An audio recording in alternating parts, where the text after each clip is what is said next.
Good evening, everyone. Welcome to Info Edge India Q3 results conference call. As a reminder, all participants' line will be in listen-only mode, and there will be an opportunity for you to ask questions after the presentation concludes. Should you need any assistance during the conference call, please raise your hand on your screen. Please note that this conference is being recorded. Joining us today from the management side, we have Mr. Sanjeev Bikhchandani, founder and vice chairman, Mr. Hitesh Oberoi, co-promoter and managing director, and Chintan Thakkar, chief financial officer. Before we begin today, I would like to remind you that some of the statements made in today's call may be forward-looking in nature and may involve risk and uncertainties. Kindly refer to slide number 2 of investor presentation for detailed disclaimer. Now, I would like to hand over the conference to Mr. Hitesh Oberoi for his opening remarks. Thanks, and over to you, Hitesh. Thank you, Vivek. Good evening and welcome everyone to our third quarter FY 2021 results conference call. As always, we will start with the overall financials and then cover each business in more detail. And then, of course, we'll have time for Q&A. The audited financial statements, file and other schedules on segmental billing, revenues, etc., along with data sheet have been uploaded on our website, www.infoedge.in. So let's discuss the standalone financials first. Billings in Q3 were rupees 297 crores, down 1% year-on-year. Revenue in Q3 was rupees 272.3 crores, down 15% year-on-year. Operating expenses, excluding depreciation for the quarter, were 204.1 crore, down 4.9% year-on-year. And operating EBITDA stood at 68.2 crores versus 105.9 crores last year, a drop of 35.6% year-on-year. And operating EBITDA for the quarter, and operating EBITDA margins for the quarter stood at 25% compared to 33% in Q3 of 19-20. On the other hand, cash EBITDA for the quarter stood at 92.6 crores. It was up 8.9% year-on-year. And deferred sales revenue stood at 393.5 crores as of 31st of December 2020 versus 457 crores as of 31st of December 2019, a decline of 13.9% year-on-year. The cash balance in IEIL and all of its subsidiaries stood at rupees 3,500 crores as of 31st December 2020. This was rupees 1,519 crores as of 31st December 2019. We are expecting a revival of activities on all our platforms. I mean, traffic in the recruitment vertical has been actually at an all-time high. We've been seeing, registrations were up 25%, applications are up 20%, usage, sessions, etc. Everything is up 15-20% at least over last year. IT and ITES have been, the verticals driving the recovery. And now, of course, many other verticals are coming back as well. In 99acres also, traffic has started growing. There seems to be an improvement in demand for at least ready-to-move-in houses. In Q3, we experienced an all-time high customer queries on the platform as well. In Jeevansathi, we continue to invest in brand and user experience. Over time, this investment has given us an edge over our competitors, and this is reflecting in our growing sort of user base. And Shiksha's traffic share vis-a-vis competition is also rising once again. We are committed to investing more in the Shiksha business and in all the other content initiatives we have in education. And besides internal investments, we continue to explore investment and acquisition opportunities in areas of strategic interest to InfoEdge. Moving on to the consolidated financial highlights. At the consolidated level, the net sales for the group stood at rupees 277.64 crores versus rupees 335 crores last year. For the consolidated entity at the PAT level, there is a gain of rupees 678.15 crores versus a loss of rupees 61.3 crores from in the same quarter last year. And adjusted for exceptional items, PAT stood at a loss of rupees 25.81 crores in the quarter ended December 20 versus a loss of rupees 61.36 crores in the corresponding quarter of last year. Now let's move on to the business-wise discussion. We'll first cover the recruitment business. In Q3 of 2021, recruitment segment billings were rupees 201.4 crores, down by 4.1% year-on-year. while revenues were 189.5 crores, a degrowth of 17.7% year-on-year. The operating EBITDA stood at rupees 106.5 crores, down 20.6% from December 19. Margins were at 56.2% versus 58.3% in Q3 of FY20. Cash EBITDA for the recruitment vertical during the quarter stood at rupees 118.29 crores, which is an increase of 4% year-on-year. In Naukri in Q3 of 2021, we experienced a good recovery in collections and billings. The month of December specifically saw a growth in collections over December of last year. The recovery is across, increasingly the recovery is across multiple industry segments. Of course, IT and telecom continue to do well. We also saw an increase in online transactions during the quarter. And online transactions are basically, we have a lot of small businesses who buy online. So that's a healthy sign as well. And on the job seeker side, new CV registration stood at around 15,000 per day in Q3 2021, a growth of 25% compared to Q3 of 2020. And average CV modifications per day stood at 440,000, a growth of 6% in Q3 and 11% in December, the month of December in 2020. The recruiter engagement on the platform has also further improved in Q3, with December seeing a peak of activities post-COVID. IT and ITES segments saw maximum growth in terms of job searches and job postings, followed by the pharmaceutical, healthcare, and real estate segments. We also saw a slight recovery in travel and hospitality for the first time this year.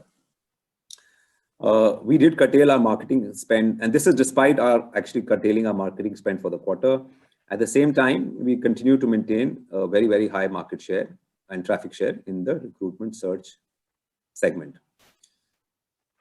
iimjobs, a company we acquired last year, reported a billing of 6.61 crores for Q3 of 2021. This is a growth of 35% from Q3 of last year. Moving on to the real estate vertical. In 99acres, billings in Q3 were rupees 52.4 crores, a degrowth of 3.5% year-on-year, while revenue stood at 44.9 crores, a degrowth of 22.9% from rupees 58.2 crores in Q3 of 1920. Operating loss for the quarter stood at rupees 3.5 crores. Cash profit for 99acres during the quarter stood at rupees 3.6 crores against a cash loss of rupees 2.8 crores last year. In 99acres, in Q3, billings further recovered, reaching 96% of last year's levels. All business verticals within 99acres, new homes, resale, rental, and commercial showed sequential recovery in business compared to Q2. And of course, we saw resale and new homes recover much faster than rentals. We drove efficiency in our spends, which were down 15% year-on-year in Q3, with lesser spends on both marketing and facilities. There was strong growth in demand on the platform, as seen in the number of inquiries or responses on the platform, which actually reached an all-time high in both new home and resale, and towards the end in commercial as well. And of course, our top of mind share versus our nearest competitor, Magicbricks, continues to be high. We continue to see a good sort of sequential momentum on listings and traffic and inquiries in 99acres, and are hopeful of this trend continuing in the near future. More clients are likely to come back to advertise on the platform as normalcy returns to the market. We see the share of online medium in the overall spend to advertisers going up during and post this pandemic due to its inherent cost advantage versus print and outdoor media. And we will continue to invest aggressively on improving our core platform experience in all our business verticals to further strengthen our competitive position. Towards the end, for the last few months, we've also seen more competitive activity in this vertical. And it is very likely that our marketing spends in 99acres will increase going forward. Moving on to the Jeevansathi business. In Jeevansathi, billings in Q3 grew 17% year-on-year to rupees 26.2 crores. And revenue grew 15.5% year-on-year to rupees 24.7 crores. Operating EBITDA losses stood at rupees 27.6 crores in Q3, up from a loss of rupees 19.1 crore last year. Cash loss for Jeevansathi for the quarter stood at rupees 26.4 crores, up from a cash loss of 18.4 crores last year. In Q3, Jeevansathi also saw growth momentum sustained in a seasonally weak quarter. Post-Diwali sales picked up to reach pre-COVID levels of 20% plus. Business doubled down on some of the key differentiating features like online verification, video calling, and video-based online meetups to drive user engagement and improve platform safety. Jeevansathi continues to consolidate its position as it gets into a position of strength in the Hindi-speaking markets in North and Central India. Moving on to the Shiksha business. In Shiksha in Q3, billings grew 27.9% year-on-year to rupees 16.9 crores, while revenue grew 23.5% year-on-year to rupees 13.2 crores. EBITDA for the quarter stood at rupees 0.8 crores versus a loss of rupees 1.7 crores in Q3 of last year. Cash profit for the quarter stood at rupees 4.5 crores, up from a profit of rupees 83 lakhs in Q3 of last year. And we continue to sort of invest aggressively in our content sort of efforts to get more and more users onto our platform. Moving on to the strategic investments, Zomato, like you probably know, received an investment of US $448 million during the quarter in two tranches, US $253 million in December 2020 and US $195 million in November 2020. Key marquee investors like Bailey Gifford, Mirae, Fidelity, Tiger Global participated in these rounds. With these two rounds of funding, our fully diluted shareholding now stands at 19% in Zomato. Info Edge Ventures announced the signing of its contribution agreement with MacRitchie Investments Private Limited, a wholly owned subsidiary of Temasek Holding Private Limited, for a contribution commitment of rupees 375 crores. That's all from me, from us today, right now. And thank you. And now we are ready to take any questions that you may have. Thanks, Hitesh. We'll now begin the Q&A session. Anyone who wishes to ask a question may raise your hand on the screen. We'll take your name and announce your turn in the question queue.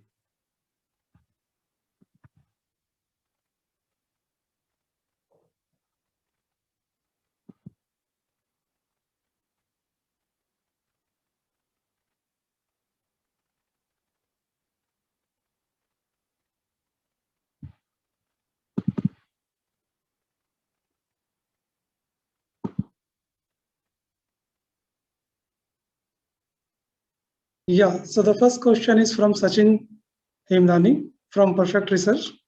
Sachin, go ahead and ask your question. Good evening, sir. I have few questions, listing them together. Number one, how big is the size of opportunity for Naukri.com in India? How much can the overall market grow from here in the long run? Next, in the previous con calls, you hinted towards working on a platform for the blue collar hiring. Can you please throw some light on any development in this regard? And the last one, what steps are we taking to diversify our dependence of majority of our revenues in Naukri from subscription to our recruitment database system? Thank you. Okay, now the size of the opportunity, I mean, it's huge. I mean, millions of people are hired in India. We are probably still maybe 25-30% of the overall sort of recruitment market. And I'm referring just to the white collar market. I don't think there are some companies who maybe do half their hiring through Naukri. There are some companies who do maybe 20% of their hiring through Naukri. So we are still in that ballpark.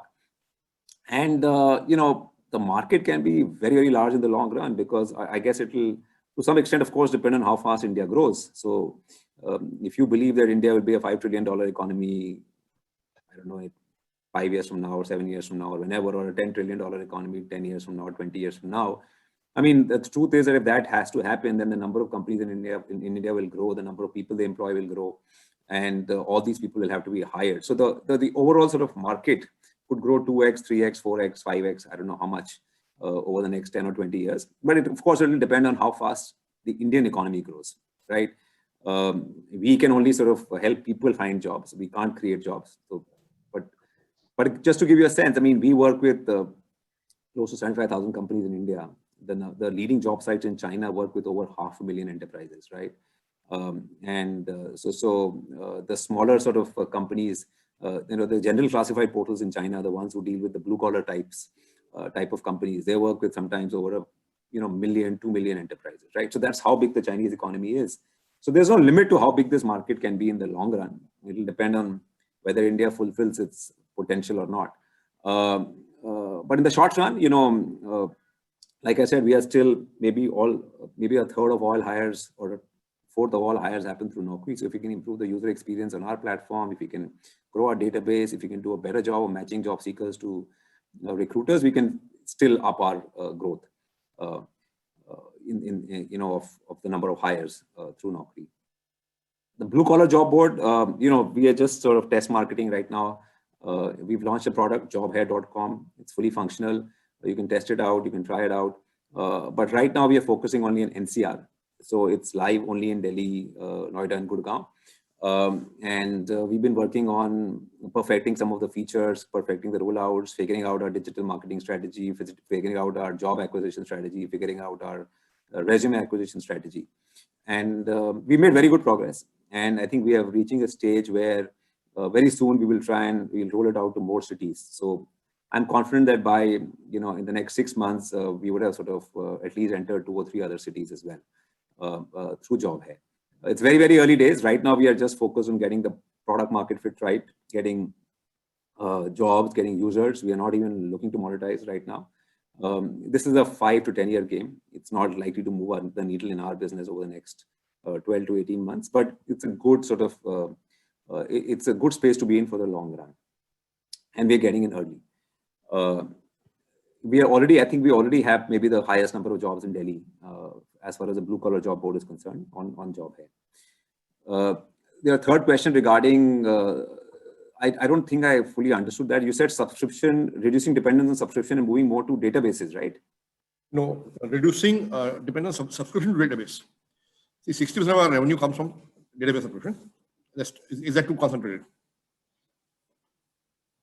Well, we want to grow our database subscription revenue also, and we've been working very hard to grow that piece. But in addition to the database subscription product, that's our bread and butter product. That's almost all companies who sort of are annual customers of Naukri use that product because it's just very, very effective when it comes to hiring. Of course, we can do better with our job listings product. For the longest time, it's been less than 15% of our revenue. And there is a team working on improving that product. We just rolled out, in fact, just 2 weeks back, we rolled out a branding product on mobile phones, right? So we are rolling out mobile branding features slowly as we speak. We had desktop branding offerings, but we didn't have anything on the mobile phone. But we are now working on that front as well. So a couple of products are going to go live on that front.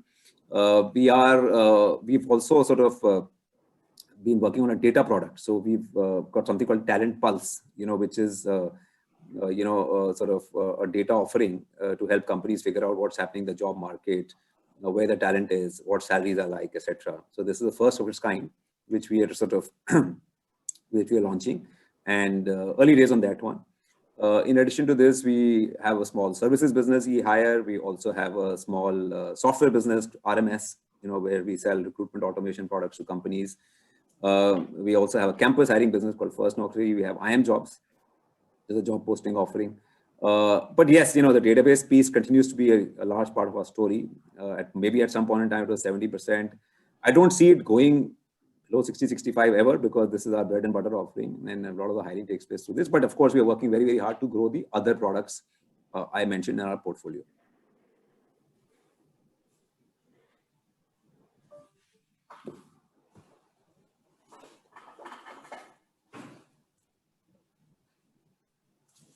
Anand, you're on mute. Thanks. The next question is from Deep Shah from Membit Capital. Deep, go ahead and ask your question. Hi, sorry, this is Vivekanand from Ambit. I have 2 questions. One is traffic trends in 3Q and perhaps January in the real estate vertical. You mentioned that the competition is now advertising aggressively, and we see ads by housing as well. Yeah. What are your thoughts on the traffic move there, and how much would you probably need to raise your advertising investments here to market? Second question is on collaboration with strategic investees in the edtech and real estate space. You have spoken about this in the past. It would be great if you can give an update here. Right. So, like I mentioned, we are seeing a return of, advertising activity from our competitors. Housing has been very, very aggressive for the last few months on all media. We were quiet for a while because the market was not in very good shape. But now that the market is sort of bouncing back, we are likely to get aggressive once again. Now, how much will we have to spend on advertising? Frankly, will be a function of how much our competition ends up spending on advertising. We are very, very rational players. We are conservative, but if competition is aggressive, we will be forced to respond, and you will see our ad spend go up this quarter in 99 acres. By how much, it's hard to say. It will depend on, like I said, on what the others do. And every time you have somebody advertising and others are not, you see some share movements. But those are often temporary in nature, because once the other player starts responding, you sort of go back to ground zero. So in some sense, it's a bit irrational if everybody's advertising, because the market can only grow at a certain rate. It's impossible to make the market grow much, much faster. But then that's how it is. The other question regarding strategic investment. See, we've been investing in the 4 spaces we operate inside Info Edge: jobs, real estate, matrimony, education. We've for a while had this strategy to invest in adjacent sort of areas outside the company, right? So we made a few investments in education. We have invested in a company called No Paper Forms. We've invested in a company called Univer IT. We've invested in Coding Ninja. We've invested in an HR services company. We've invested in Teal, which is a real estate sort of software company. We've just announced another investment in real estate in a startup. They're doing a B2B sort of play in the broker tools sort of category. So this is and we acquired iimjobs last year, as well. So this is an important part of our strategy. There's a lot of opportunity in every vertical. We know that we can't do everything in-house. We've been upping our investment in innovation. We've been upping our investment in product development. Across our 4 verticals, we have close to 700 people working in product development roles. But there are opportunities everywhere. And so every time we see a company which looks interesting, and but we don't want to do it in-house at that point in time. And but at the same time, we want to sort of be in that market. We don't want to sort of lose that market. If we find a good startup, we invest. That's how we are playing this right now. Hopefully, over time, we'll find some synergies between our sort of properties and the companies we're invested in. For example, we are trying out something with Teal, a real estate sort of analytics company we invested in, to see if we can, offer an additional service on 99 acres to our users using their sort of data and their algorithms and their search. We've tried something with 1 or 2 education companies as well in the past. So we'll sort of, but the long-term sort of ambition here is to sort of be in multiple adjacent sort of spaces as well. Now, if you look at Naukri, there's a bunch of stuff we're doing in-house, like we're doing the blue collar job portal in-house, we're doing RMS in-house, we've sort of done First Naukri in-house. But there could be other opportunities outside, and if we don't think we can do them in-house, or we don't have the resources, or we want to focus on something else, we would rather invest in them, and then maybe 3 or 4 years later, we'll see what to do with them. So that's the strategy, strategic investment strategy. If there's something we can sort of take in and scale up, we would rather acquire, right? So there's something which we believe we can add a lot of value to immediately, and if we take them in, then we would rather acquire. Like, for example, iimjobs.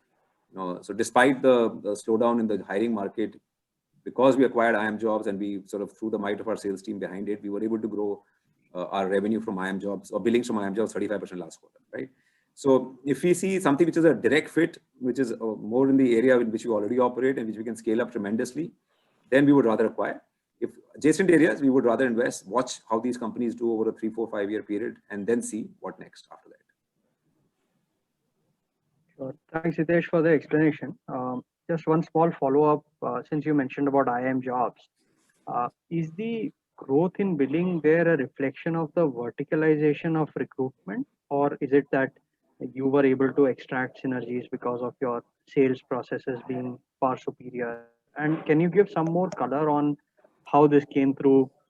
Did iimjobs reach more number of customers who currently use Naukri? Yeah, so it's primarily that. See, of course, there is the product is very solid, it's rock solid, it's very, it's a good brand. Not only do they have IM jobs, they have another product which is sort of getting good traction called Hiris, which is a tech hiring platform, which they've been working on for a while. But what we were able to do, was to sort of basically take them to many more customers over the last 9 months. We merged the two sales teams. We merged the IMJobs sales team with the Naukri sales team. IMJobs was working with maybe a few hundred customers because they had limited reach, because they had only a handful of people in sales. But we had, like I said, we work with 75,000 companies, maybe a few thousand of them can use IMJobs. So that's what, and that's something we do really well. We have a solid sales engine. And through this engine, we took IMJobs and Hiris. Hiris is still sort of a tiny brand, but it's getting there, to a lot of our customers. And because the product is rock solid, when they started using it, they liked it. And and we hope to continue to do more of this in the coming quarters as well.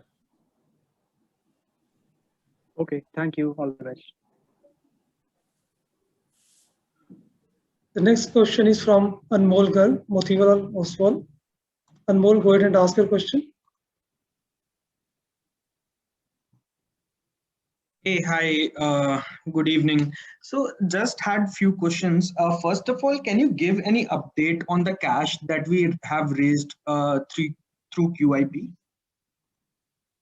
Chintan, you want to take that? Sorry, say again. Cash raised through QIP, an update on that.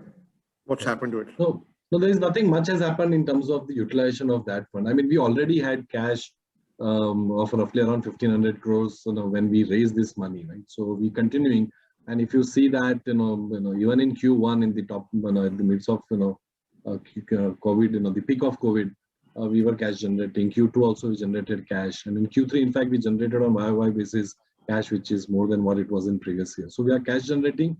And that is despite of the incremental investment that we are doing in branding and marketing in matrimonial business. So we have cash surplus, and we have not done anything very specifically from the QIP fund so far. Anything in the pipeline that we have that we can acquire from the cash that we have raised?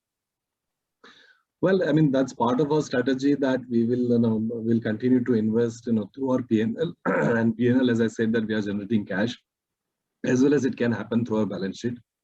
Some of the small strategic investment that Hitesh just kind of talked about, in a previous question. I think some of those investment will continue to happen from this.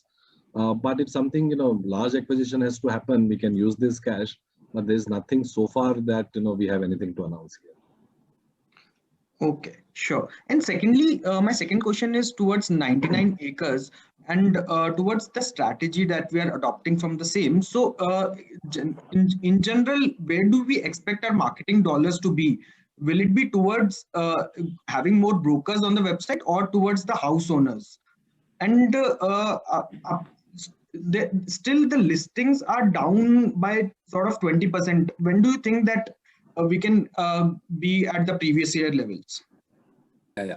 So, so we sort of target both dealers and owners. It's actually free for owners. So owners can list for free. Dealers, of course, have to pay to list, and they buy subscription products.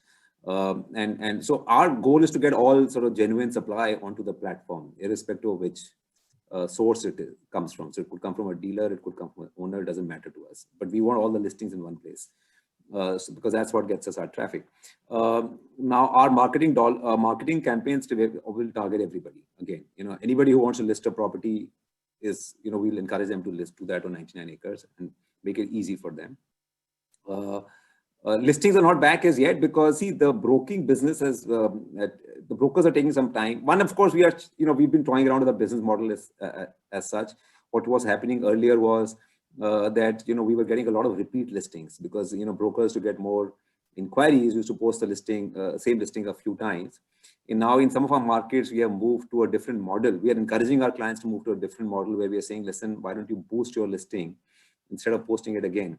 So if you so hopefully it will result in less spam. So that one that there is a shift in model there. We are trying out some new things in a few markets. And as a result of which, brokers are boosting their listings. So they're consuming the same number of credits, but they are posting fewer listings. The other is, of course, brokers have been slow to get back onto the platform after COVID. what we've seen is actually a surge in supply from owners. We've seen more owner listings on the platform. Owner listings are in fact up 20-30% over last year. On the other hand, broker listings are down 20-30%. But slowly brokers are also getting back. So now the market is actually a lot more open than it was 6 months ago or 3 months ago. We are confident that all these brokers will also come back. But yes, because of the change in model, you may still see fewer broker listings than earlier. Sure, Hitesh. Thanks. This is very useful.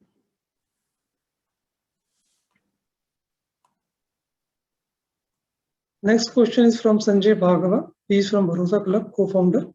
Sanjay, go ahead and ask your question.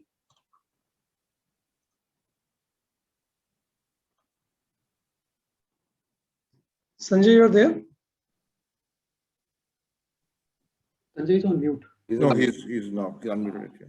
Can you hear me now? Yeah, Sanjay, go ahead. Okay, so I'm a very small investor in Naukri. I just invested and I just hold 750 shares. But one of the things I was intrigued about was I used to be on the founding team of PayPal, and PayPal looked at both sides, the consumers and the merchants. So I don't understand Naukri's business that well, but there seems to be a lot of focus on the merchants or the businesses. So is there also a focus or a planned focus on individuals and then being able to give them a whole suite of products which they can use? Because that may be a pretty good growth strategy for Naukri. So I just wanted your comments on that. Is there any thinking on that side? Sanjay, when you say individuals, you mean job seekers? So I mean everybody, because I think Naukri serves individuals for many things: matrimonial, real estate, job seekers. So it serves a bunch of people and touches them in different ways, right? So yeah. So and also in the budget, you have now people saying that we are going to go into the gig economy, and the gig economy people are going to get pensions and so on and so forth. There may be PF. Maybe at some stage there'll be a universal pension. So even I'm an employer in some ways because I employ domestic staff. I may have to pay them a pension. Maybe a long way off, but that's what I was. Yeah. So the way we sort of are organized and the way we run the various. So we have different portals. So we don't have one common platform for jobs and real estate and matrimony. We don't have all of them on one sort of platform. We have different URLs, different platforms for these 4 verticals. The Naukri business is focused on recruitment, white collar recruitment. The 99 acres business is for real estate listings. For matrimony listings, we have Jeevan Sathi, and for education sort of content and classifieds, we have Shiksha.com. And they sort of don't talk to each other. These businesses work independently. They have separate teams, separate targets, separate goals. Everything is like different. That's how we operate right now. And to answer your question in all our verticals, we have actually the way we are organized, like in Naukri also, we have one team working on the recruiter side, right? Which is because we are a marketplace, like you said, 2-sided marketplace. We have a bunch of people working on building products for recruiters. And at the same time, we have a bunch of people working on building and improving products and improving the user experience for job seekers. Ditto in 99 acres, ditto in sort of matrimony and Shiksha as well. Now, of course, what we offer on the platform, the kind of products we offer, the kind of services we offer are, guided by our sense of what we think, makes sense and what we think is relevant at this stage. And like I mentioned earlier, and we are also, while we are trying to do more and more stuff inside the company, we just launched a job board for blue collar workers. We launched an AI-based tech platform for tech hiring. We acquired iimjobs for premium job seekers. We are working on a recruitment software product. At the same time, we're also investing in adjacent areas outside the company, right? So that at some point in time in the near future, over a 4 or 5 year period, we can maybe look at offering even more services to our audience. So that's the strategy we are following right now. Maybe it's a little different from eBay, because I guess eBay was one platform and you had all kinds of buyers and all kinds of sellers on one platform. Our approach is a little different. It's more vertical rather than horizontal. Yeah, may I add something? May I add something there? See, Sanjay, if I heard your question correctly, look, we have got some candidate services, but 98% of our job seekers who come to Naukri, they don't pay anything. You're allowed to put your resume up for free. You're allowed to apply for a job free. Everything is free. Do we see a big thrust in candidate services where it becomes a big part of our business? We have no products in the pipeline which will suddenly lift candidate services to where anywhere near the revenue that we get from employers is. To answer that question. Yeah, that's fine. You know, I wasn't suggesting that you charge candidates, but I'm saying that if you have many more consumers or individuals and whoever pays, you know, so you just like telecom firms measure an ARPU, an average revenue per user. You know, it doesn't matter who pays, whether it's a consumer or the business. It may be something interesting to look at, but I'm not sure. So yeah, Sanjay, you're right. See, we have products like Sanjeev said for job seekers, and it's only maybe 1 or 2% of the job seekers who pay for those products. But in absolute numbers, they're actually higher than the number of recruiters who pay. It's just that the ARPU is much lower, ticket size is much lower. Yeah, please carry on.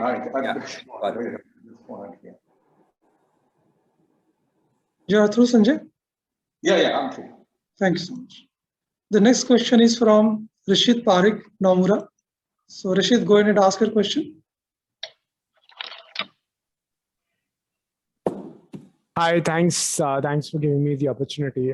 Just 2 questions from my side, right? First, on the blue collar market, could you provide just a little more color on what could be the opportunity size? What is the initial due diligence that you would have done that, you know, how big can the potential market be, let's say, over a next 5 to 10 year perspective, right? And can it be bigger than where we are from, let's say, the enterprise jobs perspective? That's the first. And second, just from the investee companies or Jeevansathi including, right? What is the next, let's say, 3 to 5 year potential value add that you see? Is it going to be EdTech? Is it going to be Jeevansathi, which could potentially drive more value from where we are today? Thank you. See, the blue collar market, it's very hard to say how big that market will be 5 or 10 years from now. Clearly, in terms of volume, it's a much bigger sort of segment than, you know, the white collar market. If there are 50 million or 100 million white collar workers, the number of blue collar workers are maybe 4 or 5x or 10x of that number, right? So in terms of volume, it's a very large market, but it's unclear how monetizable it is. It's unclear what ARPUs will be like. It's unclear what the unit economics of that sort of space will be. And which is why we're taking baby steps, you know, which is why we have sort of just test marketing in Delhi to see what kind of response we get. Once we sort of figure out the lay of the land, and in the short term, we're not even looking at monetizing aggressively, because we just want to ensure that we build the right product and we get traction and we get users, and we are able to get people hired through our system. Once we cross that sort of hurdle, then we'll think about monetizing. Yes, of course, if you look at China, if you look at other countries, these markets are very large, right? They're, you know, the number one, for example, 58.com, which is the general classifieds portal in China, you know, they do a lot more revenue than the number one job site in China, right? So, and most of the revenue is from real estate and jobs. That's 80-90% of the revenue. But in India, unfortunately, that's not how it has played out till now, right? And up till now, nobody's been able to monetize the blue collar sort of workers or recruiters who hire blue collar workers. So some of these things, you know, are the categories they develop when the economy reaches a certain size, and which is why, in my view, it's going to be very hard to monetize for the next year or two. But once this space becomes a little more organized, once you see many of these people entering into formal employment, once you see millions of small enterprises, you know, finding it difficult, if they find it difficult to hire workers, they start using portals, then who knows? So hard to say. I mean, volume wise, it's much bigger. ARPU's very, very low. And in fact, unit economics, question mark right now. Okay, fair enough. And then just on the next value driver, potentially, what are your thoughts on that? Sorry, could you repeat that question? Just from a 3 to 5 year perspective, right? What could be the potential value driver? Is it likely to be Jeevansathi, EdTech, or where do you think your bets will be? See, one, we continue to see a lot of opportunity to grow in Naukri, right? Of course, it's going to be a function of how fast the economy grows also, but we are trying to add more and more sort of verticals. Like I mentioned, we have a campus hiring play. We're trying to do something in recruitment automation. We are trying to see how we can use more machine learning to improve the Naukri platform experience. We are trying to see what we can do on the data products side. So we believe that the recruitment opportunity is itself very large, and we still have a long way to go on that front. Number one. We see a huge opportunity in real estate in the medium term. See, real estate was in terrible shape for a long time because of various reasons, starting with, demonetization, RERA, the NBFC crisis, a bunch of things happened. Plus real estate, was anyway sort of very highly priced and so on. I think we are now again getting to a point where real estate is becoming an attractive sort of proposition. Prices have corrected, interest rates are low, rental yields are going up. And unless something every time I say this, something or the other happens, but in real estate, so I don't want to sort of make any forecasts here. But if the real estate market picks up for the next 5-10 years, and real estate is deeply cyclical, and we've been through a very long cycle. So if the market picks up, then it could sort of be a sort of big opportunity for us. Of course, we'll have to execute really well because, like I mentioned the call earlier, the market is competitive. We are a leader, but we are not a dominant player like we're in Naukri. So if we play our cards right, then we may be able to sort of unlock some value in that category. Matrimony is harder, because again, it's a 3-player market, it's hotly contested, but here we are not a leader, we are number 3. We are, of course, cash rich, and we continue to invest aggressively, and we continue to gain share.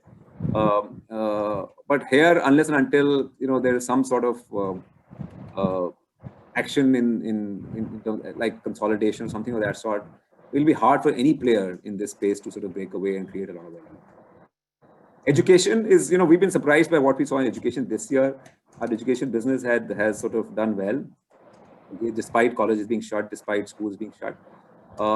So we're going to start looking at it, and we've also trying out a bunch of new things in education. Tried out, we've sort of focused more on study abroad, for example, over the last few months. We need to give us good results. So it's always been the 4th business inside Info Edge, but it's showing some signs of attraction. So we're going to we're going to dive deeper and see what else we can do out there. Medium term. Fair enough. Thank you.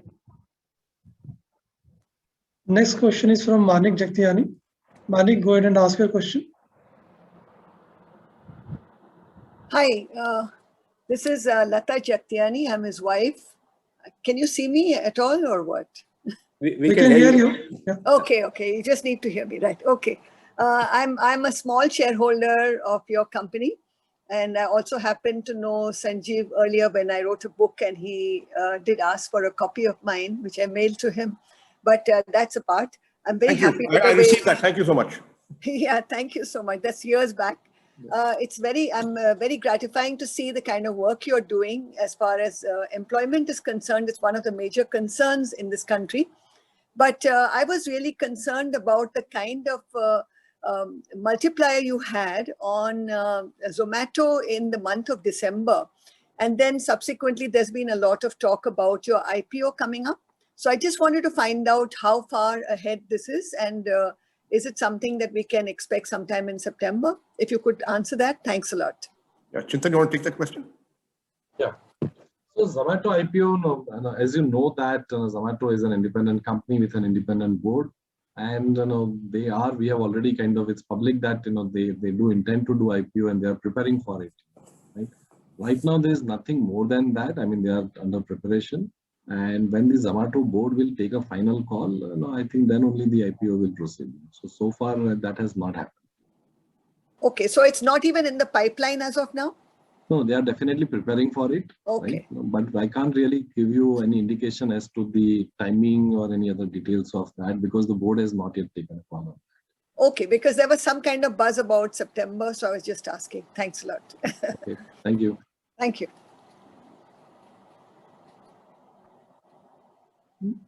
The next question is from Utkarsh Solapurwala from Damas Capital.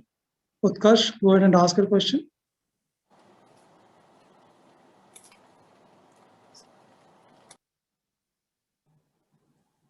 Utkarsh, you are there?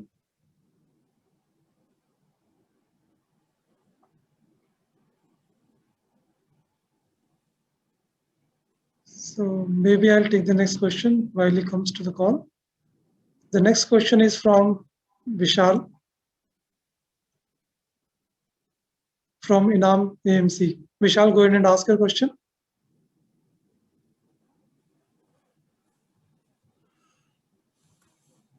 Vishal, are you there? Vishal, you're on mute.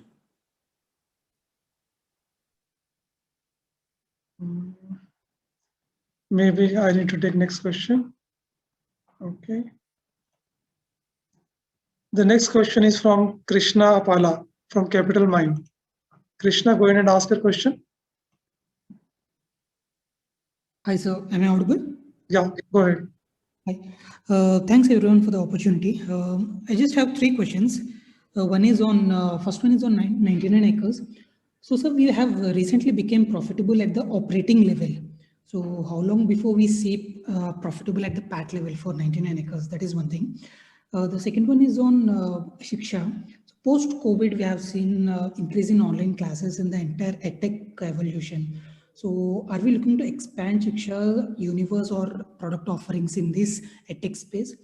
On the third one, so we have an exceptional item of 703 crores on consolidated level. So can you please elaborate on that? What was it about? So these 3 questions from my side, sir. Yeah, I'll take the first 2, maybe Chintan, you can take the third. See, the 99acres, when will it become profitable at the PAT level, etc.? Very hard for me to say. Will depend on 2 things. One, how fast are we able to grow top line, once the market recovers, right? So, if the real estate market starts to do well and we are able to grow at 25, 30, 40% per annum, then of course, it's only a matter of time before it becomes profitable. The other, of course, thing it will depend on is what the competitive intensity is like. So if competition is, starts spending a lot of money, if they start discounting aggressively, if they start, advertising like crazy, then we'll be forced to respond. So very hard for me to say how this will play out in the short term, right? Our endeavor, of course, we would like to be as rational as possible, but the number one thing we have to defend is our traffic share and our market share. So we would not, no matter what, we can't afford to let go of that. In Shiksha, you said EdTech is becoming a big part of the story. You're absolutely right. There are now lots of players in EdTech, lots of courses on offer. And Shiksha was primarily targeted at, university and college, as in physical sort of colleges and courses.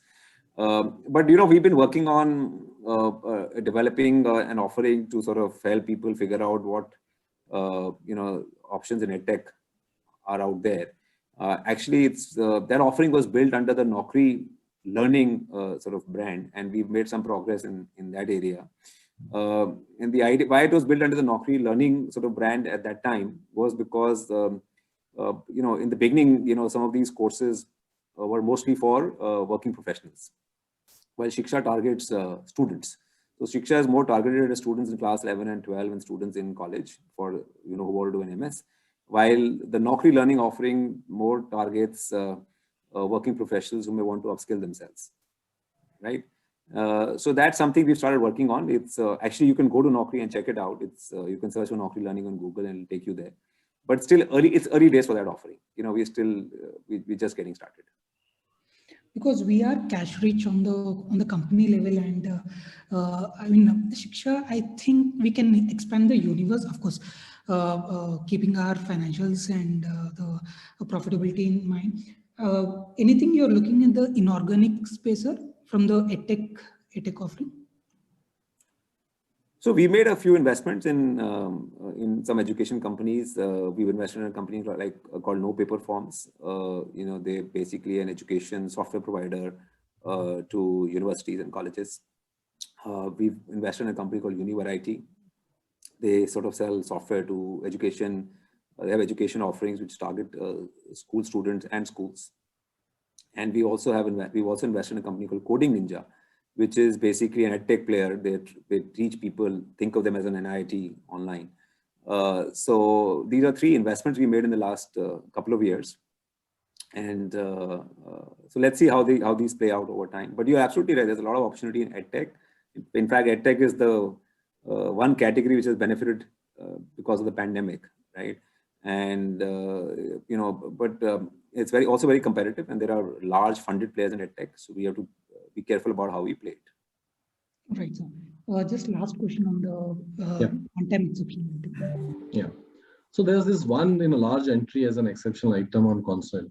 So if you follow IndAS, at the time when you are consolidating financials with your associate companies, and if the associated companies have kind of raised money and your stake is diluted, what you really do is that, on the one hand, there is a loss of, stake that you have. And on the other hand, if the dilution happens at a premium, then you are gaining in that process, right? So that's the kind of a gain which, we are required to be taken into a P&L account. And that's what the, exceptional item, in the console is. And that's roughly around 700 crore. It's a large entry because Zomato raised about roughly around 400 million during the quarter. Got it, sir. Got it. Thank you so much, sir. That answers my question. Thank you. Thank you. Next question is from Pooja Ahuja from Quintus Wealth. Pooja, go ahead and ask your question. Hello, am I audible? Yeah, go ahead. Yeah.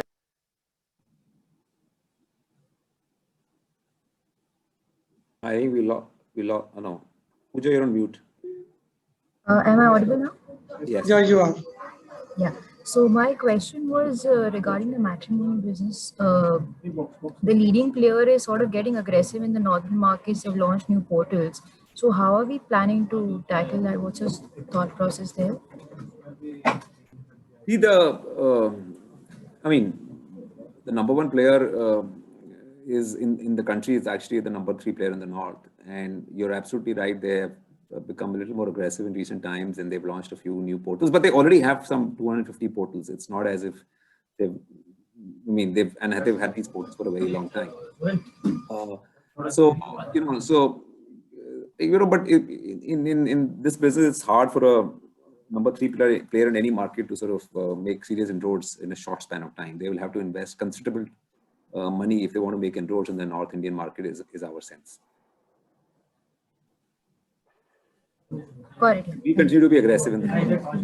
And so is Shaadi. So both us and Shaadi continue to be aggressive in this market. So, and often what happens in matrimony is that it's also about, it boils down to what is your share of voice when you're advertising. So if the number 1 and number 2 players are very aggressive, even if you become slightly more aggressive, it doesn't really make a difference. You'll have to become very, very aggressive for you to gain share. Got it. Thank you. Next question is from Srinath V from Bellwether. Srinath, go ahead and ask your question. Hi, Hitesh. Just want to find out some qualitative feedback on traffic growth in our key sites like Naukri and 99, say year on year or versus Jan. Any sort of qualitative feedback you could share, that would be great. Yeah, so in the Naukri business, we're seeing massive sort of growth in traffic. Registrations are up 25%, were up 25% last quarter. Applications are up 20%, 25%. Number of unique applicants are up 20%. Mods are up. So on the job seeker side, all metrics are growing at a very healthy rate. App downloads are up maybe 30% over last year. So we've seen this surge in traffic. On the job seeker side also actually got affected by COVID in the first quarter. When there was a lockdown, we saw for the job seekers also leaving the platform, but they've come back with a bang in the last 2-3 months. That's on the Naukri side. And similarly, on the 99acres side, we are seeing a massive jump. We've seen a massive jump in inquiries, right? So the number of responses on the platform, especially for resale, are going through the roof. In some months, we've seen even 50% growth. In some markets, in some of the smaller cities, we've seen 80%, 90% jump in inquiries in real estate. So on the user side, we are comfortable. In Shiksha also, we've seen massive growth in traffic. We've gained a lot of share, in fact, over our competition in terms of traffic. over the last few months.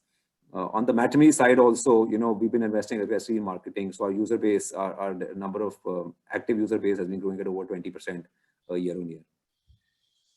Thanks, Hitesh. That's nice to hear.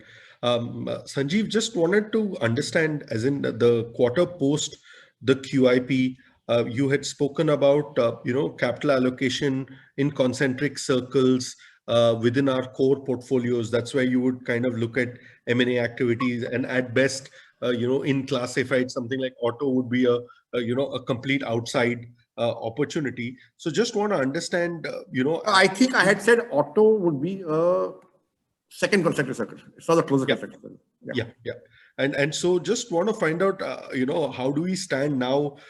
Is deal pipeline an issue, valuations an issue, or are we kind of just going to wait it out and take a year or so? And look, conversations take time to fructify and mature, especially when you're talking about largest acquisitions. So I think it's a bit of a conversation and waiting game. We've not dropped the ball on that one. If just want to show you. Sure. So that basic strategy is in place, and that's right. how you're approaching. We're committed to that strategy. We're committed to that strategy. Let's see where it goes. Thank you. Thanks a lot. And the next question is from Hari from Hillfort Capital. Hari, go ahead and ask your question. Hi, thank you for taking time to answer my question. My understanding is that the price, when I look at the pricing package of matrimony players in India, right, they seem to be around 4,000 to 5,000 rupees for 3 months. While the global players the ARPUs are far lower, I think around $10 to $15 if I'm not mistaken. So I was just wondering does this mean that the matrimony services in India, are they sort of pricing out the average user, and is there sort of a pricing intervention possible to drive conversions from free users to paid users? So, 4,000 to 5,000 is often the list price, but I'll tell you, at least in the north and west where we operate, we are not a very big player in the south. What the consumer ends up paying is a lot less, because most of these sort of services are heavily discounted. If Jeevan Sathi were to start generating 4,000, 5,000 rupees per transaction, we would be double the size we are today. But in the south, you're right. In the south, because matrimony.com is leading player, they have maybe 70-80% of that market. They are able to command a price premium, and they're able to charge 4,000, 5,000 rupees per user per ticket. Having said that, let me tell you, see, the real estate, the matrimony market is very different from the dating market. It's a very high involvement category. The entire family gets involved. It's a very big decision, and people don't mind paying a lot of money if they get the right service, right? So it's and the people who are sort of active in this market are also older, so they can afford to pay. Most of our users are 27, 28, 30 years old. And in the dating market, on the other hand, I don't know how it is overseas, but in India, at least, the audience is much, much younger. So there, people are not willing to pay that much money on a monthly basis. Also, you have to understand that dating users often stay in the market. They come back, they go, they come back again, and so on and so forth. So ARPUs for some reason are lower. But because matrimony is a very high involvement category, entire family gets involved, it's a very big decision. You end up spending 20, 30 lakhs on a wedding. What is 20,000 rupees to pay to get the right partner, right? It's not a big deal if you provide the right service. Why matrimony sites, in fact, can charge much more than what they charge today? It's just that there's too much competition in the market, and therefore they end up discounting. That's super helpful. Thank you.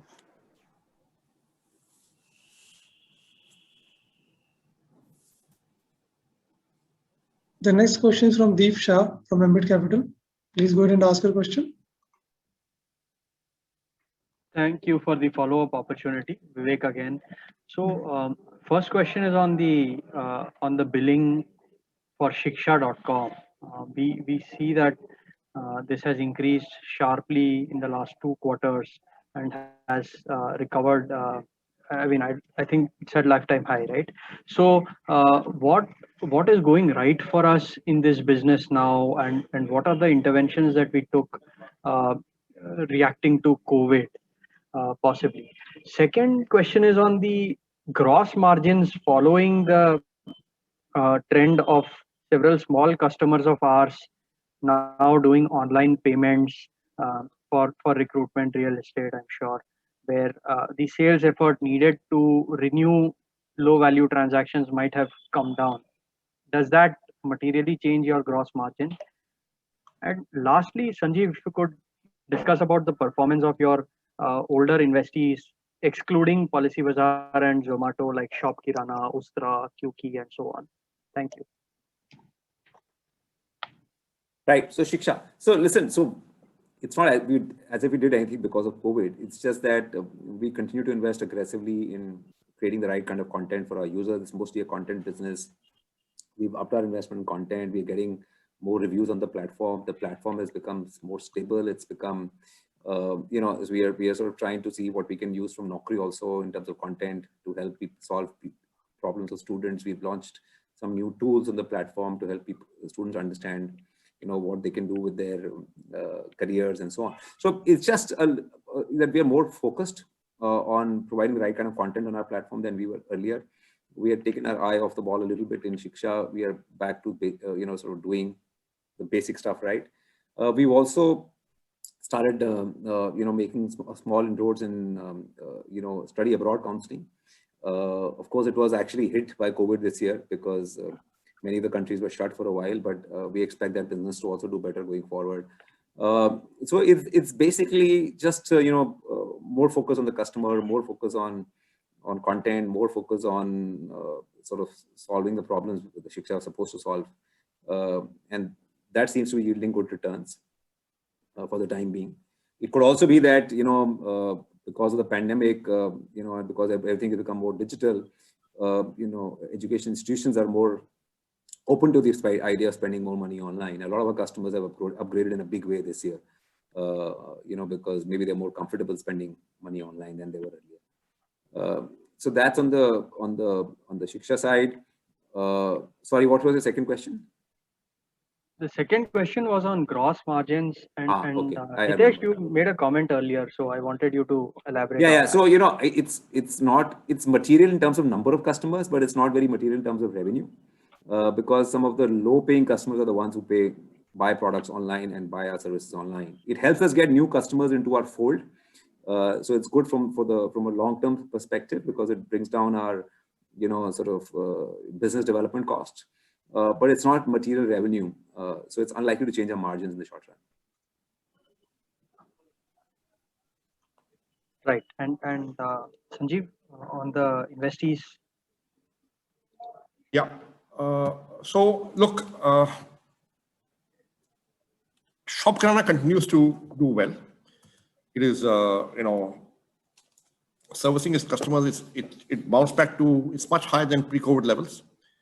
It continues to track well, but it'll take time for it to sort of really scale up and be valuable, right? Ustra got around from, you know, IIFL Ventures, and it's back up to 70 to 80% of pre-COVID levels, but still some distance to go before it gets back to pre-COVID levels. Business, which used to be called ShoeConnect, is doing rather well, and that is showing real promise. So, and as is Gramophone. But so these companies are shaping up quite well, actually. So none of our investors have really been hit by COVID to a point where they had an existential crisis. And now they're all bounced back or are bouncing back. Thank you. Next question is from Srinath V from Bellwether. Srinath, go ahead and ask your question. Hi, just want to understand the real estate sector landscape more from a long-term perspective. So it has been a market where you have builders, brokers, and platforms like us. So we have been enabling the customer to the builder or the customer to the broker, and it's been a structure that has kind of survived now the test of time and it's done well. But of late we are seeing these end-to-end players like Square Yards coming in. Also building a technology platform, also having heavy call centers and acting as a broker and a kind of building up a tech platform. So I just want to understand, again, 3-5 years out, how do you see this landscape playing out? And do you feel we also at some point of time would we did have all check deals and so on. So would we also need to morph into a person completely carrying the transaction and not just enabling a handshake? Just want a kind of a long-term view on the same. Thank you. So see, the real estate market is large and complex, and we operate in a lot of verticals within real estate. So we have a resale vertical, we have a new home vertical, we have a commercial vertical, we have a rental vertical. Now, Square Yard is basically a big player it's a big brokerage in new homes, right? And now they're trying to sort of build a tech platform, etc. And I don't know if they're still clients, but they were a client at one point in time. But see, the truth, it'll depend on what shape or form the market takes. If the market starts getting concentrated around a few brokers, then our model will get challenged. So if, there are 5 players like Square Yard and between them, they have 70% of the market, then it's an issue. But today, for example, we work with, a few thousand developers. We work with, a few hundred channel partners. We work with 25,000 resale brokers. We work with owners also directly. So if the real estate market goes in a direction where there are more and more sort of dealers in the market, there are more and more developers trying to do their own thing online, there are more and more channel partners, then it's good for us because we are a marketplace. On the other hand, if the market starts to consolidate around a few dealers, right, or around a few channel partners or around a few developers, then that's not good news for us. That's, broadly the way we see it. Most parts of the world, consolidation in real estate is very, very hard. I mean, in resale, it is almost impossible because of mom and pop shop business.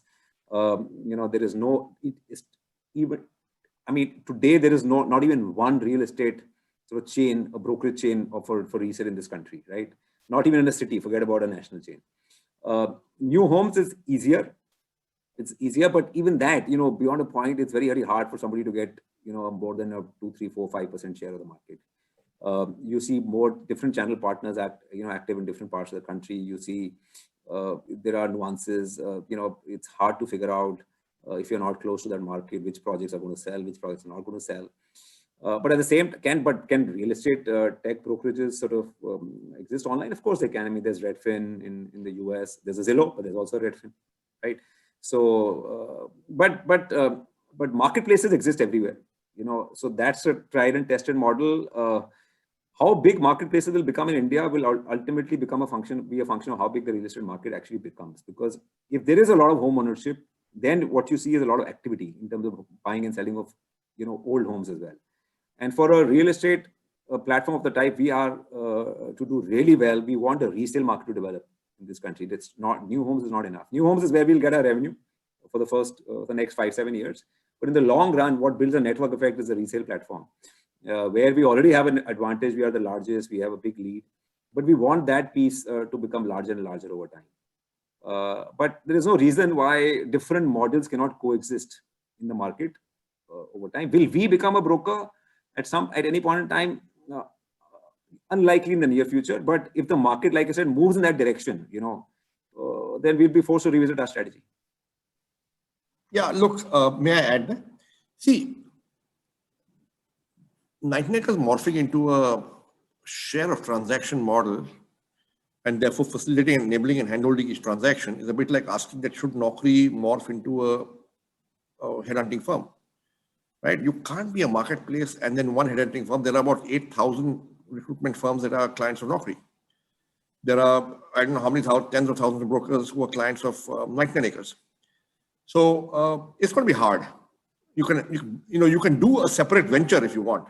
A separate vertical if you want, which does that. But 99acres to morph into that is going to be hard. Thanks. That was very useful. Thanks a lot. So next question is from Utkarsh Solapurwala from Damos Capital. So Utkarsh, you are there? Yes, sir. Yeah, go ahead and ask your question.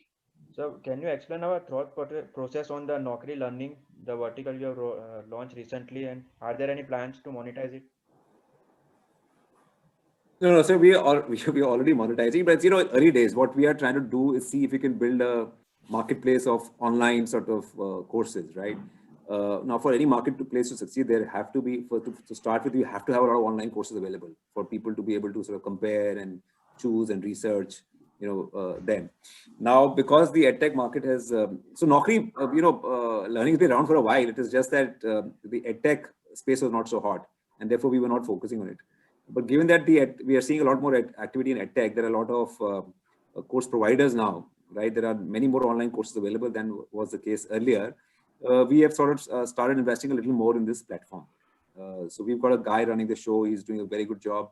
We made a lot of progress over the last few months.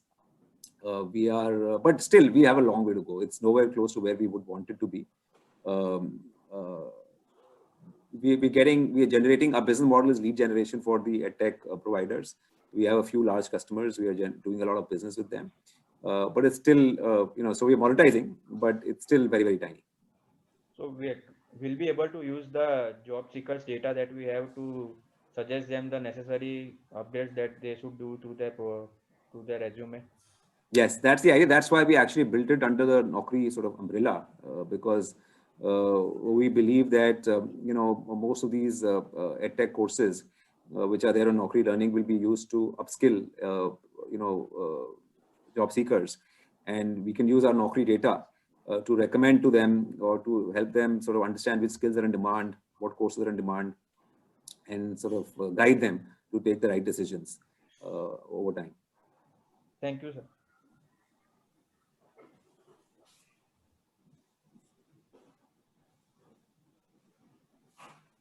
Next question is from Manoj Bajpayee from Barclays PMC. Manoj, go ahead and ask a question.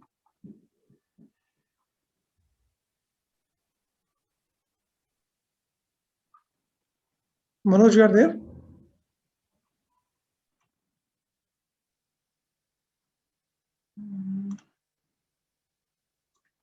I'll take next question in the meanwhile. Next question is from Dhiresh Pathak from GSAM. Dhiresh, go ahead and ask your question. Yeah, first, can you give the cash balance? Sorry, you want to know the cash balance, Dhiresh? Yes, cash balance, please. Chintan, what, 3,500 crores? 3,500 crores, including the cash balance with our subsidiaries. Yeah. Okay.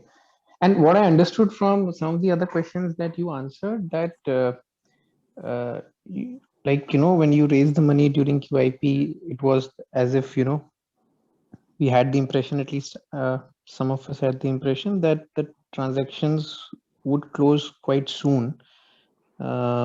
And given the confidence that you were showing at that time. No. Actually, I thought I had clarified specifically that these things are lumpy, they're opportunistic. We have some ideas, but they will take time. Could be 12, 18 months, anything. Is what I remember clearly saying. I don't know. I want to clarify that right now. That look, these things take time.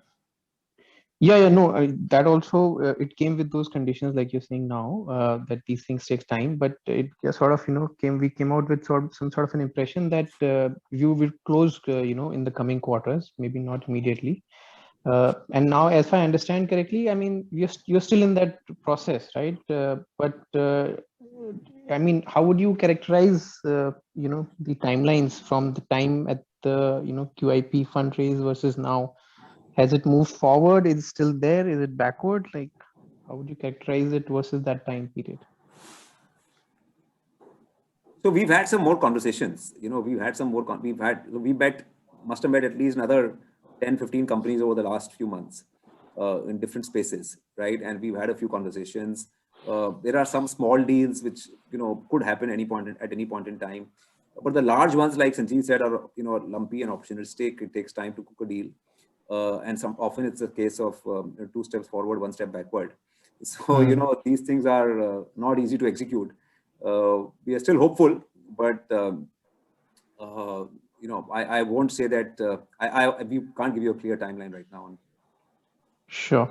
And on 99acres, so without being a broker, what are the other things that you can do which can, sort of, like you said, you've cleaned up the listing, so spamming is less. So what are the other things that we can do to build more trust and, provide consumers with some sort of a standardized processes, which brokers like developers can be more, organized, but broking community is quite fragmented and everybody has their own set of things they do.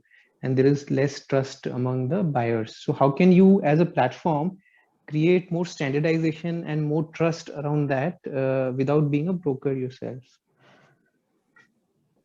It's a good question. See, what you have to understand is that the real estate market in India is very, very opaque. There is unlike the stock market where prices are available every day, you know what sort of stock is worth, how much. I mean, in real estate, very hard to figure out what the prices are like, what the last transaction was like, what is the going rate, and so on and so forth, right? So now 99acres is sitting on a ton of data. We have asking prices for the last more than 10 or 12 years now. We've been in the market. We are increasingly getting better, and we've invested in a company called Teal, for example. Now Teal is doing a lot of real estate analytics. They're in the business of title checks and litigation checks and some of those things, right? So I think one sort of big area of work for us is how do we make the real estate market more transparent, to both buyers and sellers. Sometimes owners are not able to sell because they ask for the moon. Even owners don't know what going prices are like. So just because they bought a property at a certain time for a certain price, they think they should get that price, or they should get 50% more, 100% more. So so what happens as a result is there's a big gap between what buyers and sellers are willing to sort of accept, and therefore transactions take a very long time. So if we can make the market more transparent, if we can provide more information to people, if that information is credible, reliable, trustworthy, the velocity of transactions in real estate can improve, right? And if that starts to happen, then that'll be a very big win for everybody. So that's an area which we would want to work on for the next couple of years and see what we can do on that front. We've already got a team working on a few things. Let's see if we can make progress on that front. In addition to this, we can sort of work with our clients to help our sort of buyers, prospective buyers, identify which are the good dealers on our platform, which dealers are sort of good in a particular area or in a particular geography. So some of those things we can do to highlight, the top dealers in a particular locality or in a particular geography, because so many of them, right? So there's a bunch of things we can do. We have a few ideas. I can't discuss everything here, and we are working on some of them. For example, we just launched reviews on 99acres. Now, there's a lot of information available on, again, opaqueness, right? So now we're getting reviews on societies, on localities. So sitting at your home, you can sort of figure out what people are saying about different societies. What is life like in, let's say, in Sector 150 Noida? What is life like in this particular block, in this particular area? So a lot of these kind of things we'll do, and we are working on already to sort of just make it a more engaging and a more attractive proposition for buyers, so that anybody who's looking for property, buying or selling property, should say, listen, let me start with 99acres. Okay. All right. Thank you, Hitesh. Thank you.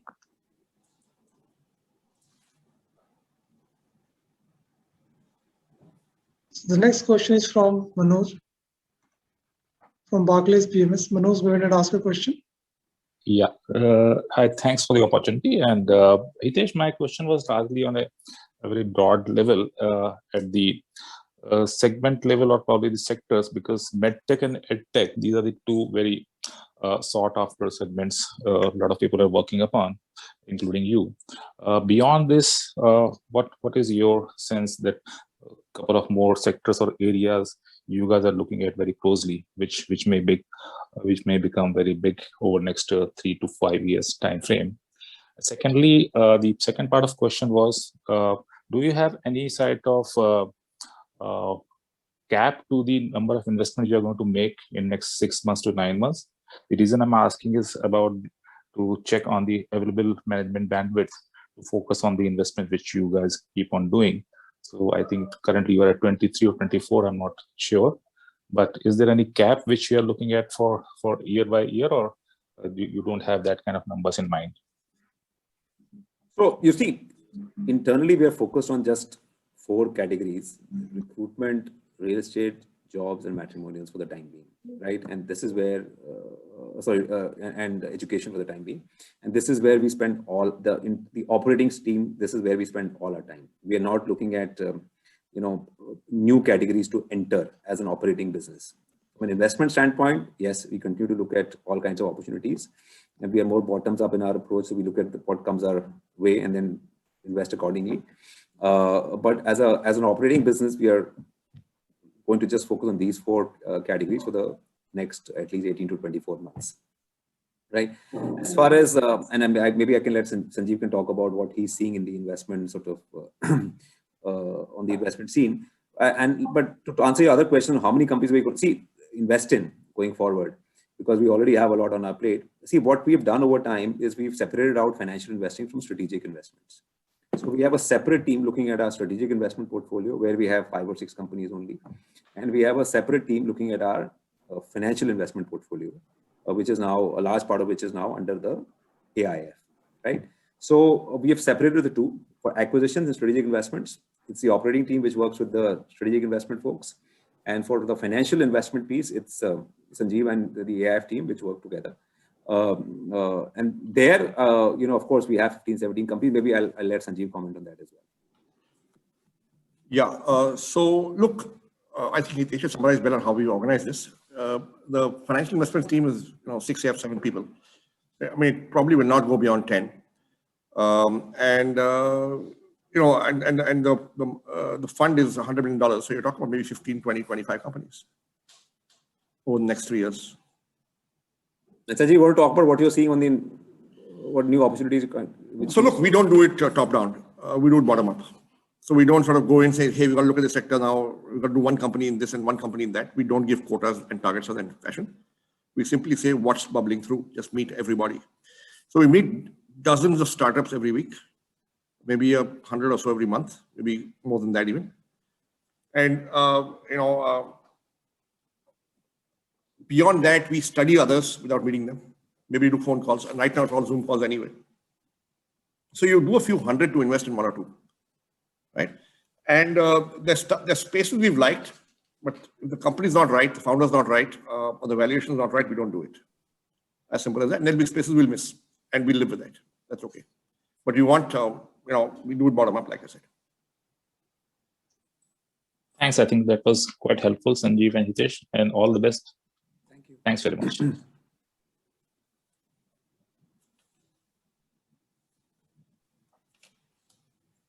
That was the last question we had. Any other question, please? There are some online questions, Hitesh, just in case you want to take that. Okay, let me just take a look at them. There's a question of Vishaka Jain. 2 questions. 2 questions, basically.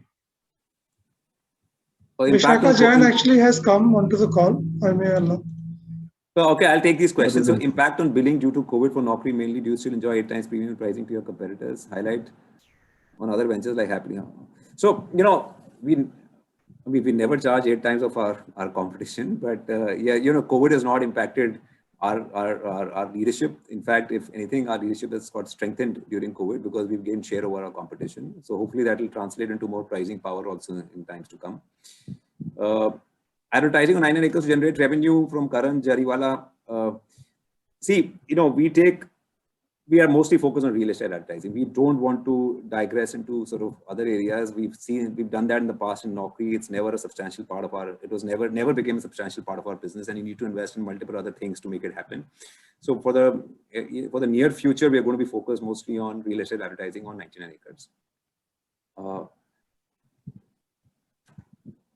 Yeah. On Happily Unmarried, I mean, like I said, it's back to what 70-80% of pre-COVID. Most of our companies bounce back nicely. There's Zomato, Policybazaar, Shop Kirana, Gramophone. They're bouncing back nicely. Some have bounced back to above pre-COVID levels. So it's doing all right.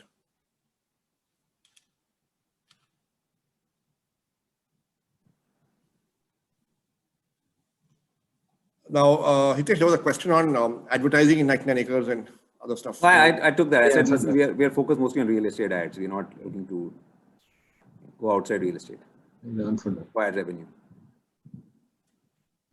We don't think it can be material in the short term. So I guess we're done. Vishaka has raised hand again. Vishaka, you have any question? Please go ahead. Yeah, hi guys. Sorry to interrupt. As Hitesh just mentioned that it is not 8 times. I don't remember, like in one of the earlier calls, I read that you enjoy premium to your competitors' price. So could you just highlight like what is the premium pricing you enjoy right now currently? in Naukri specifically? But to be honest, we've not been, because see, we believe we have a close to 80-85% share of the market. We don't really face any competition when we go out and sell to our clients. So actually don't even know what competition pricing is like. I'm sorry right now. Okay, thank you.